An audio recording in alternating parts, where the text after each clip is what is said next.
Several centuries ago, the Pope decreed that all the Jews had to convert to Catholicism or leave Italy. There was a huge outcry from the Jewish community, so the Pope offered a deal.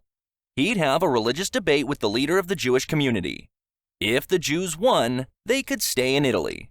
If the Pope won, they'd have to convert or leave. The Jewish people met, and they picked an aged and wise rabbi to represent them in the debate. However, as the rabbi spoke no Italian, and the Pope spoke no Hebrew, they agreed that it would be a silent debate. On the chosen day, the Pope and the rabbi sat opposite each other.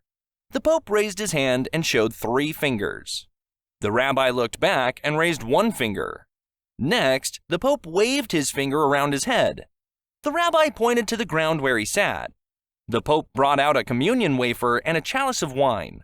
The rabbi pulled out an apple. With that, the Pope stood up and declared himself beaten and said that the rabbi was too clever. The Jews could stay in Italy. Later, the cardinals met with the Pope and asked him what had happened. The Pope said, "First I held up 3 fingers to represent the Trinity. He responded by holding up a single finger to remind me there is still only one God common to both our beliefs. Then I waved my finger around my head to show him that God was all around us. He responded by pointing to the ground to show that God was also right here with us. Finally, I pulled out the wine and wafer to show that God absolves us of all our sins.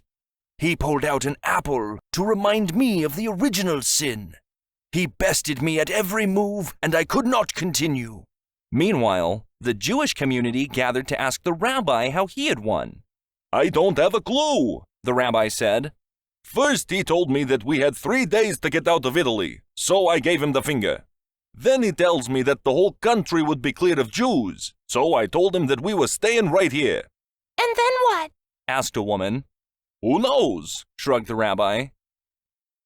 "He took out his lunch, so I took out mine."